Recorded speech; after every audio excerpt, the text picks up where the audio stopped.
好，你一起步嘅時候啊，咁啊都算係平排躍出啊，班霸實力啊慢咗少少啊，二檔嗰匹啊。好啦，前面快噶嘛，安請擺咗喺前面走喎。咁啊見到外邊啦，愛提村啦，最出仲有隻南家名城啊。咁啊大約第4位啦。咁啊內欄位置啊歌利巨人啊，中間白鼻箍，咁啊淺黃衫呢，仲有遠飛標槍啦。外邊淺藍衫白帽係同工之妙啊。後邊嗰幾匹馬啦，分別有名城潮流啦，大約內欄尾4係智取神區啊。咁啊再見到中間呢，仲有啲就係班霸實力啊。後邊嘅一對啦，分別有埋邊有目共賞啊。外邊呢，就係嗰隻嘉應傳承嚟㗎。好啦，啱啱轉呢個馬房灣嘅時候啦，前面放頭嘅馬匹呢，就係嗰隻南家名城嚟嘅喎，跟住響呢個愛提村嚟嘅喎，南家名城就埋咗嚟呢個第2位啊。再見到第3位埋邊有安請啦，外邊名城潮流走咗上去啊，中間第5位就同工之妙啦。咁啊再見到內欄第6嘅馬呢，咁啊仲有歌利巨人啊，後邊嗰5匹馬遠飛標槍智取神區啊，班霸實力仲響尾3啊，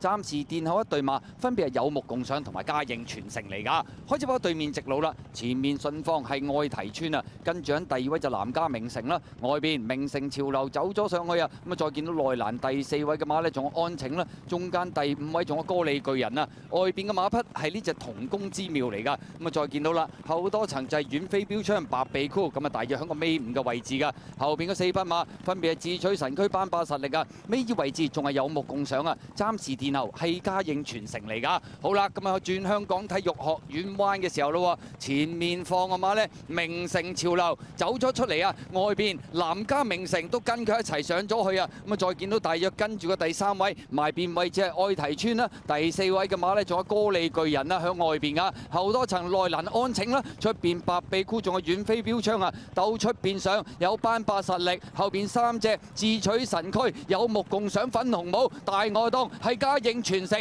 入正最後直路，前面透出嘅馬仲係呢隻呢名城潮流啊，但係南家名城開始上嚟啊，偷入邊上有歌利巨人啊，中檔冚嘅馬就係同工之妙，外邊嘅馬匹仲有遠飛標槍，大外檔仲有班霸實力，最後200米透出係同工之妙，遠飛標槍開始上嚟追佢，出邊仲有班霸實力，最後100米都呢同工之妙依然係佔先贏出今屆浪琴香港瓶啊，跑第2名遠飛標槍，第3名就比較近啦，埋邊有歌利巨人，出邊係班霸實力啊。結果今場賽事呢隻同工之妙，其實鬥到嚟最後200零米嘅時候呢，都受到後邊嘅馬匹呢強烈挑戰㗎。首先上嚟嘅馬有遠飛標槍，咁啊亦都係上屆呢項香港瓶嘅盟主啦，一路追上嚟都相當勁啊。埋邊有歌利巨人，出邊係班霸實力。今年嘅浪琴香港瓶嘅得主係同工之妙。